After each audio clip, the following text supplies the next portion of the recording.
ప్రస్తుతం తెలుగు రాష్ట్రాలతో పాటు దేశవ్యాప్తంగా ఒక కేసు గురించి పెద్ద ఎత్తున చర్చ జరుగుతుంది. అదే బండి భగీరథ్కు సంబంధించినటువంటి ఒక పోక్సో కేసు. ముఖ్యంగా మే 8వ తేదీన హైదరాబాద్లో బండి భగీరథ్పై మైనర్ అమ్మాయిపై లైంగిక దాడి చేశారు అనేటువంటి ఆరోపణలతో ఒక ఎఫ్ఐఆర్ నమోదైంది. ఈ ఎఫ్ఐఆర్ నమోదైన తర్వాత దేశవ్యాప్తంగా పెద్ద ఎత్తున బండి భగీరథ్కు సంబంధించినటువంటి ఇష్యూ అటు సామాజిక మాధ్యమాలను రాజకీయ వర్గాలను పెద్ద ఎత్తున చర్చకు దారితీసింది.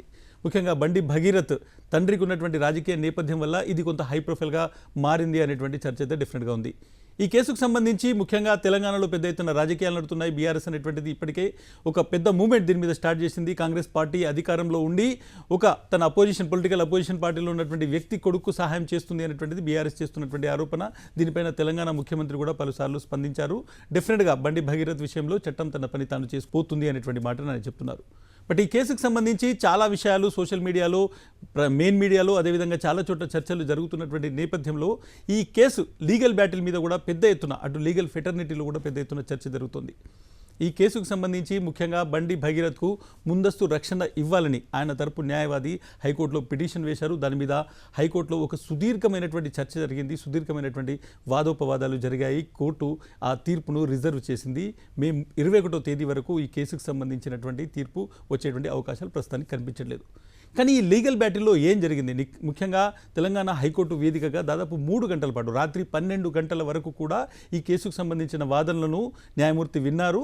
సో ఈ కేసులో ఎటువంటి వాదనలు జరిగాయో నేను ఒకసారి మీ ముందు పెట్టేటువంటి ప్రయత్నం చేస్తాను. ఇది పోక్సో కేసు కాబట్టి నేను కొంత జాగ్రత్తగా టర్మినాలజీని వాడతాను. ఎట్ ద సేమ్ టైం చాలా విషయాలను ఇక్కడ చర్చకు పెట్టాల్సినటువంటి అవసరం కూడా లేదు కాబట్టి అటువంటి విషయాలను వదిలేసి సాధారణంగా ఎటువంటి అంశాల మీద అటు బండి భగీరథ్ అదేవిధంగా ఎవరైతే విక్టిమ్ ఉన్నారో, బాధితురాలు ఉన్నారో, వాళ్ళ తరపు న్యాయవాది వాదించారో కొన్ని విషయాలకు సంబంధించి లీగల్ పాయింట్ ఆఫ్ వ్యూ చెప్పేటువంటి ప్రయత్నం నేను చేస్తాను. ఎందుకంటే ఈ లీగల్ పాయింట్స్ చెప్పినటువంటి నేపథ్యంలో కేసు ఏ స్థితిలో ఉంది, కేసులో ఎటువంటి అంశాలు ఇమిడి ఉన్నాయనేటువంటిది చెప్పడమే నా యొక్క ప్రధానమైనటువంటి ఉద్దేశం.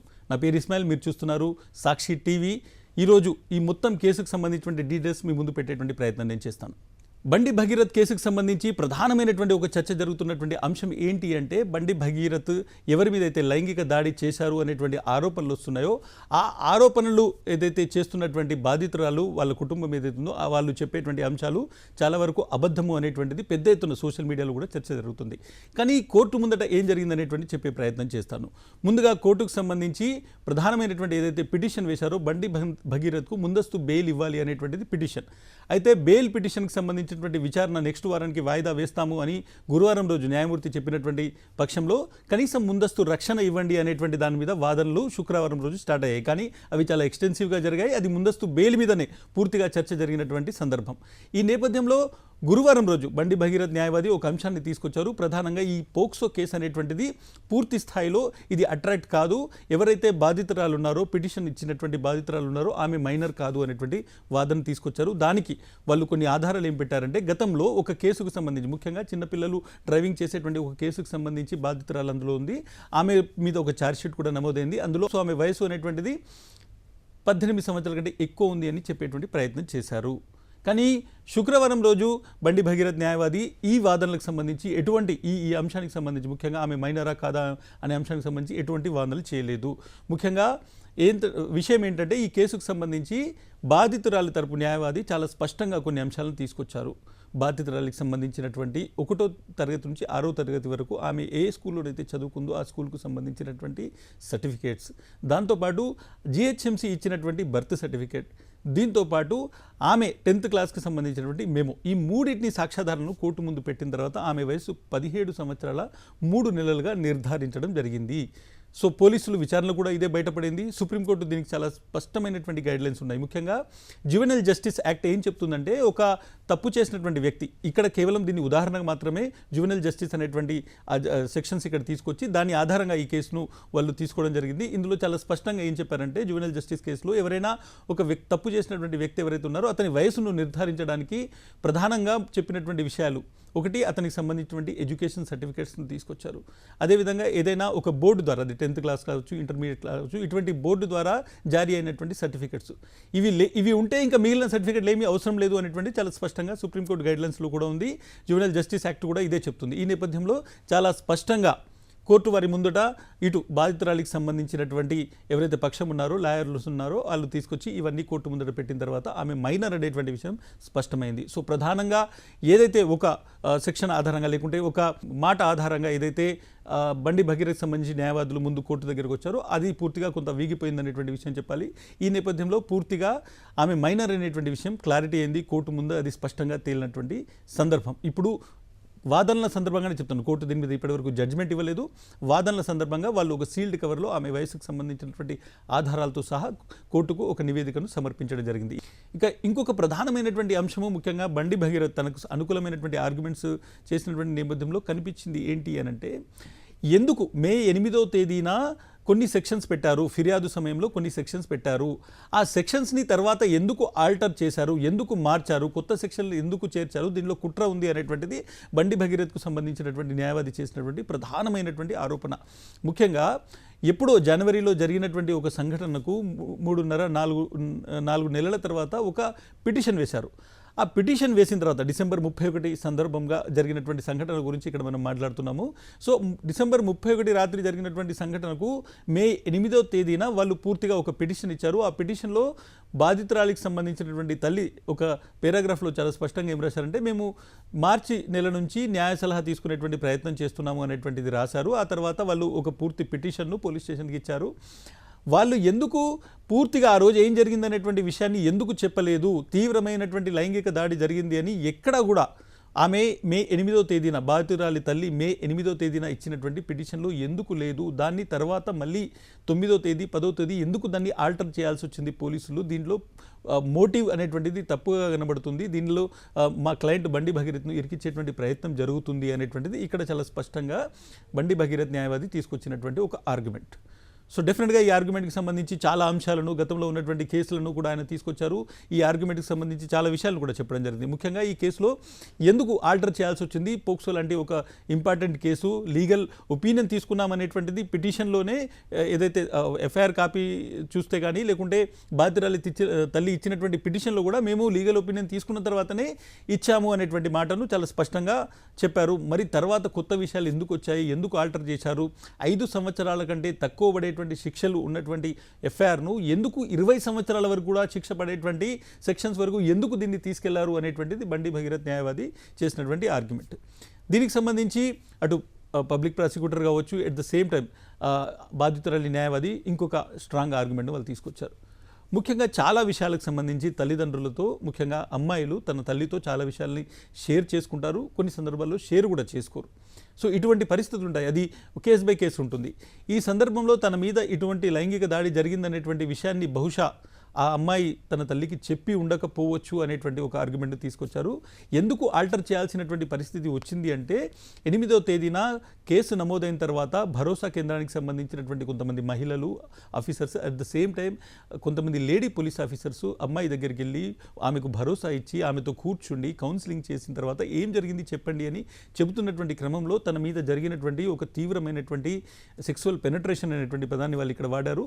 సో ఇటువంటి దాడి జరిగింది అనేటువంటి అంశాన్ని ఆమె పూర్తిగా వాళ్ళకి చెప్పడం జరిగింది. వాళ్ళకి చెప్పిన తర్వాత వాళ్ళు ఈ మొత్తం అంశానికి సంబంధించినటువంటి నివేదికను తీసుకొచ్చిన తర్వాత ఎఫ్ఐఆర్ను ఆల్టర్ చేయడం జరిగింది అనేటువంటిది ఇక్కడ పబ్లిక్ ప్రాసిక్యూటర్ కావచ్చు, లేకుంటే ఎట్ ద సేమ్ టైం అక్కడ ఉన్నటువంటి ఏదైతే బాధితురాలికి సంబంధించినటువంటి న్యాయవాది తన ఆర్గ్యుమెంట్స్లో తీసుకొచ్చారు. దీనిలో చాలా సెన్సిటివ్ ఇష్యూస్ కూడా వాళ్ళు మాట్లాడడం జరిగింది. దాదాపు 3 గంటల పాటు కొనసాగినటువంటి వాదనలు ఇవి. అయినప్పటికీ నేను మీకు షార్ట్ చేసి చెప్తున్నాను. సో డెఫినెట్గా ఫస్ట్ ఎందుకు ఎఫ్ఐఆర్లో ఈ సెక్షన్స్ లేవు, తర్వాత ఎందుకు ఈ ఎఫ్ఐఆర్లో సెక్షన్స్ ఉన్నాయి అనేటువంటి దానికి కూడా ఒక ప్రధానమైనటువంటి భూమిక లేకుంటే ప్రధానమైనటువంటి ఆర్గ్యుమెంట్ ఇటు ఎవరైతే బాధితురాలికి సంబంధించినటువంటి న్యాయవాది దగ్గర నుంచి వచ్చింది. At the same time public prosecutor కూడా దీనికి సంబంధించినటువంటి ఆర్గ్యుమెంట్స్ను వినిపించడం జరిగింది. సో రెండో ఆర్గ్యుమెంట్ ఏంటి అంటే, ఎందుకు దీన్ని ఆల్టర్ చేశారు అనేటువంటిది ప్రధానంగా వాళ్ళు చెప్పినటువంటిది. ఇంకా మూడోది ఏంటి అంటే, ఇప్పుడు ఉన్నటువంటి సమయంలో నేను అంటే బండి భగీరథ్ అనేటువంటి వ్యక్తి ఎవరైతే ఉన్నారో అతను పూర్తిగా పోలీసుల దగ్గరికి వెళ్ళి విచారణకు సహకరించడానికి సిద్ధంగా ఉన్నారు. కానీ అక్కడికి వెళ్తే ఇమీడియట్గా అరెస్ట్ చేస్తారు. అరెస్ట్ చేసి దాని తర్వాత నేను లీగల్గా నా ఫైట్ చేసుకోకుండా నన్ను కట్టడి చేస్తారు అనేటువంటిది ప్రధానంగా ఇక్కడ ఈ మొత్తం ఆర్గ్యుమెంట్ సందర్భంగా బండి భగీరథ్ న్యాయవాది చెప్పినటువంటి మాట. సో బండి భగీరథ్కు సంబంధించి మీరు అరెస్టు చేయకుండా, కోర్సివ్ యాక్షన్స్ తీసుకోకుండా ముఖ్యంగా ఈ మొత్తం విచారణ క్రమం వరకు అట్లీస్ట్ ఈ బెయిల్ పిటిషన్ మీద మీరు ఎప్పటి వరకు తీర్పు చెప్తారో అంతలోపైనా ప్రొటెక్షన్ ఇవ్వండి అనేటువంటి ఆర్గ్యుమెంట్స్ వాళ్ళు తీసుకొచ్చారు. సో దీనికి సంబంధించి కూడా ప్రధానంగా 3 విషయాలను వాళ్ళు తీసుకొచ్చారు. ఒకవేళ నేను చేసింది తప్పు కాదు అనేటువంటిది ఎట్ ద ఫ్యూచర్ ఆఫ్ కోర్స్లో, లేకుంటే ఈ మొత్తం కేసు ట్రయల్లో బయటపడిన తర్వాత అప్పటికే నేను అరెస్ట్ అయిపోయి ఉంటే దాన్ని వెనక్కి తీసుకురాలేము, నా జీవితంలో అరెస్ట్ అయ్యానేటువంటి ఒక మచ్చ పడుతుంది, సో దీని నుంచి కాపాడాలి అనేటువంటి ఒక ఆర్గ్యుమెంట్ కూడా ఇటు బండి భగీరథ్కు సంబంధించినటువంటి న్యాయవాది తీసుకొచ్చినటువంటి సిచ్యువేషన్. సో దీన్ని మనం చూసుకుంటే డెఫినెట్గా దీని మీద పబ్లిక్ ప్రాసిక్యూటర్ కావచ్చు, లేకుంటే బాధితురాలికి సంబంధించినటువంటి ఎవరైతే న్యాయవాది ఉన్నారో ఆయన కూడా కొన్ని అంశాలు తీసుకొచ్చారు. లేదు, డెఫినెట్గా మీరు ఇటువంటి అంశాన్ని ఒకవేళ ప్రొటెక్షన్ ఇవ్వడము అనేటువంటిది, ముఖ్యంగా గతంలో సుప్రీంకోర్టు చాలా సందర్భాల్లో ముందస్తు బెయిల్ ఇస్తారా లేదా అనేటువంటిది హైకోర్టు డిసైడ్ చేయాలి. కానీ వాళ్లకు ముందస్తు బెయిల్ పిటిషన్ విచారణ జరుగుతున్నటువంటి సందర్భంలో దాన్ని డెసిషన్ చెప్పకుండా ముందస్తు రక్షణ అనేటువంటిది ఈ చాలా కేసెస్లో, ఇటువంటి కేసెస్లో ఇవ్వకూడదు అనేటువంటి కొన్ని సెక్షన్స్ని కూడా ఆయన కొన్ని పాత కేసులకు సంబంధించినటువంటి ఏవైతే జడ్జిమెంట్స్ ఉన్నాయో వాటిని కూడా కోర్టు ముందు ఉంచడం జరిగింది. ఇప్పుడు ప్రస్తుతం జరుగుతున్నటువంటి ఏ సెక్షన్ ఆధారంగా ముందస్తు బెయిల్ అనేటువంటి ఏ సెక్షన్ మీద ఏదైతే జరుగుతుందో ఈ సెక్షన్లో హైకోర్టులు ముందస్తు రక్షణ ఇవ్వలేవు, బెయిల్ పిటిషన్కి సంబంధించినటువంటి పూర్తిగా తీర్పు ఇవ్వకుండా ముందస్తు రక్షణ ఇవ్వలేవు అనేటువంటి ఆర్గ్యుమెంట్ ముఖ్యంగా ఇక్కడ ఏదైతే ప్రాసిక్యూటర్ తరపున వచ్చింది, బాధితురాలి న్యాయవాది తరపున వచ్చినటువంటి సిచ్యువేషన్. సో కొంత లీగల్ బ్యాటిల్ ఏ విధంగా జరిగింది అనేటువంటిది చాలా స్పష్టంగా బండి భగీరథ్ సంబంధించినటువంటి న్యాయవాది 2 విషయాలు చెప్పారు. మేము ఎక్కడ కూడా ఈ కేసును క్వాష్ చేయండి, ఈ కేసును పూర్తిగా కొట్టేయండి అనేటువంటిది చెప్పట్లేదు. బట్ ఇందులో ఉన్నటువంటి కొన్ని సెక్షన్స్ని వాళ్ళు తర్వాత ఆల్టర్ చేశారు. వీటి మీద మాకు చాలా తీవ్రమైనటువంటి ఆక్షేపణ ఉంది, తీవ్రమైనటువంటి వ్యతిరేకత ఉంది. సో వీరు పాత కేసులకు సంబంధించి ముఖ్యంగా ఫస్ట్ రోజు మే 8వ తారీఖు పెట్టినటువంటి సెక్షన్స్ ఏవైతే ఉన్నాయో ఆ సెక్షన్స్ ఆధారంగా అయితే అవి 5 సంవత్సరాల కంటే తక్కువ శిక్ష పడేవి, చాలా వరకు బెయిలబుల్ అఫెన్సెస్ కాబట్టి దీన్ని కావాలని ఆల్టర్ చేశారు. ఈ నేపథ్యంలో బండి భగీరథ్ను అరెస్టు చేయకుండా ఒక రక్షణ ఇవ్వండి అనేటువంటిది వాళ్ళు తీసుకొచ్చారు. దాన్ని పూర్తిగా ఇటు ప్రాసిక్యూటర్ కావచ్చు, లేకుంటే బాధితురాలకు సంబంధించినటువంటి న్యాయవాది దీన్ని పూర్తిగా ఆక్షేపించడం జరిగింది. సో ఇది దాదాపు 3 గంటల పాటు ప్రధానంగా జరిగినటువంటి ఈ విషయాలకు సంబంధించిన చర్చలు. చాలా వరకు ఆర్గ్యుమెంట్స్ తీసుకొచ్చారు. ముఖ్యంగా ఆ రోజు సంఘటన జరిగినటువంటి నేపథ్యంలో ఏం జరిగింది అనేటువంటిది కూడా చాలా సెన్సిటివ్ వర్డ్స్ తీసుకొచ్చారు. అమ్మాయితో ఏం జరిగింది అనేటువంటిది కూడా కొన్ని పారాగ్రాఫ్స్ని కోర్టులో కూడా చదవకుండా న్యాయమూర్తి ఈ పారాగ్రాఫ్స్ని మీరు చదవకండి అనేటువంటిది కూడా చెప్పడం జరిగింది. సెన్సిటివిటీని బట్టి ముఖ్యంగా ఒక అమ్మాయి చెప్పినటువంటి స్టేట్మెంట్ కాబట్టి ఆ స్టేట్మెంట్లో చాలా విషయాలను కోర్టు లోపల అందరి ముందట చదవద్దు, దాన్ని ఒక తర్వాత మేము సీల్డ్ కవర్లో చూస్తాము అనేటువంటిది న్యాయమూర్తి చెప్పినటువంటి అంశం. కొన్ని అంశాలు ముఖ్యంగా లైంగిక దాడి జరిగిన రోజు ఏం జరిగింది అనేటువంటిది, అదేవిధంగా గతంలో వీళ్ళు ఎవరైతే బాధితురాలు బండి భగీరథ్తో ఉన్నటువంటి కొన్ని ఏదైతే వీడియోస్ అవి ఉన్నాయో ముఖ్యంగా వాళ్ళు ఫ్రెండ్షిప్ అనేటువంటి మాటను వాడడం జరిగింది. అయితే చాలా సందర్భంగా ఈ ఫ్రెండ్షిప్ వీళ్ళిద్దరి మధ్య ఉండింది అనేటువంటిది బండి భగీరథ్ న్యాయవాది కూడా ఒక విధంగా ఒప్పుకున్నారు, దానికి సంబంధించి తీసుకొచ్చారు. కానీ బాధితురాల న్యాయవాది కొన్ని కీలకమైనటువంటి ఆర్గ్యుమెంట్ చేశారు. ముఖ్యంగా బండి భగీరథ్ ఎవరైతే మైనర్ అమ్మాయి ఉందో ఆ అమ్మాయిని పెళ్లి చేసుకుంటానని నమ్మించారు, అందుకోసమే అమ్మాయి చాలా వరకు అతనితో వెళ్ళింది, నమ్మింది, అందుకోసమే అమ్మాయి అతనితో బయటికి వెళ్ళింది అనేటువంటి విషయాన్ని ఇక్కడ తీసుకొచ్చారు. సో మైనర్ బాలికకు ఒకవేళ అమ్మాయి కన్సెంట్ ఇచ్చినా కానీ ఆమెతో పాటు ఇటువంటి ఏదైతే సెక్సువల్ అసాల్ట్ జరగడం అనేటువంటిది, లేకుంటే ఈ మొత్తం వ్యవహారం జరగడం అనేటువంటిది తప్పు అనేటువంటిది ఆర్గ్యుమెంట్ చాలా స్ట్రాంగ్గా ఇక్కడ మైనర్ బాలికకు సంబంధించినటువంటి న్యాయవాది చెప్పడం జరిగింది. మొత్తం ఆర్గ్యుమెంట్స్ కంప్లీట్ అయిన తర్వాత న్యాయమూర్తి ఈ మొత్తం కేసును తరువుగా విన్న తర్వాత చాలా అంశాలను, చాలా సెక్షన్లను కూడా ఇక్కడ కోర్టు ముందు పెట్టిన తర్వాత ఆమె ప్రస్తుతం చాలా ఎవిడెన్సెస్ కావచ్చు, లేకుంటే చాలా కేసులకు సంబంధించినటువంటి వివరాలు కావచ్చు ఇక్కడ సబ్మిట్ చేయడం జరిగింది. ఈ సమయంలో వీటన్నింటినీ చూడడానికి నాకు కొంత సమయం పడుతుంది, కాబట్టి నేను ఇప్పుడే దీనికి సంబంధించినటువంటి తీర్పు ఇవ్వలేను అనేటువంటి మాటను న్యాయమూర్తి చెప్పారు. ఆ సమయంలో మళ్ళీ ఎవరైతే బండి భగీరథ్ న్యాయవాది ఉన్నారో ఆయన లేచి, లేదు రక్షణ ఇవ్వండి, అప్పటి వరకు అట్లీస్ట్ రక్షణ ఇవ్వండి, లేదంటే నేను ముఖ్యంగా బండి భగీరథ్ అరెస్ట్ అయ్యేటువంటి అవకాశం ఉంది అనేటువంటి మాటను ఆయన కోర్టు ముందు పెట్టడం జరిగింది. బట్ కోర్టు చాలా నర్మగర్భంగా, చాలా సీరియస్గా ఉన్నటువంటి దాదాపు రాత్రి 12 గంటలకు ఏదైతే ఈ మొత్తం కోర్టు హాల్ లోపల 50 మందికి పైగా లాయర్స్ ఉన్నారు, అందుకంటే వాళ్ళు బయట ఎక్కువ మంది ఇంకా ఉన్నటువంటి సిచ్యువేషన్స్. ఈ నేపథ్యంలో రాత్రి 12 గంటల సమయంలో న్యాయమూర్తి ఒక మాట చెప్పారు. నేను బాధితురాలికి సంబంధించినటువంటి పూర్తి వాంగ్మూలాన్ని చదవడం జరిగింది. అది చదివిన తర్వాత ఈ క్షణంలో, ఈ సమయంలో ఎటువంటి మధ్యంతర ఉత్తర్వులు ఇవ్వడానికి నేను సిద్ధంగా లేను అనేటువంటి మాటను న్యాయమూర్తి చెప్పడం జరిగింది. అసలు మధ్యంతర ఉత్తర్వులు ఎవరు అడుగుతున్నారు అంటే బండి భగీరథ్ మధ్యంతర రక్షణ ఇవ్వండి అని అడుగుతున్నారు. ఈ నేపథ్యంలో నేను ఎటువంటి మధ్యంతర ఉత్తర్వులు ఇవ్వలేను అనేటువంటిది న్యాయమూర్తి చెప్పినటువంటి మాట. సో డెఫినెట్గా ఇప్పుడు ఈ మొత్తం తర్వాత ఏం లీగల్ ప్రొసీజర్ మిగిలి ఉంది అనేటువంటిది మనం చూసుకుంటే బండి భగీరథ్ ఇప్పుడు ఈ కేసును వేరే దగ్గర హైకోర్టులో వేరే బెంచ్ ముందు పెట్టేటువంటి అవకాశం లేదు. ఎందుకంటే దీని తీర్పు రిజర్వ్ అయి ఉంది. అది మే 21 లేదంటే దాని తర్వాత వచ్చేటువంటి అవకాశం ఉంది అనేటువంటిది లీగల్ సోర్సెస్ చెప్తున్నారు.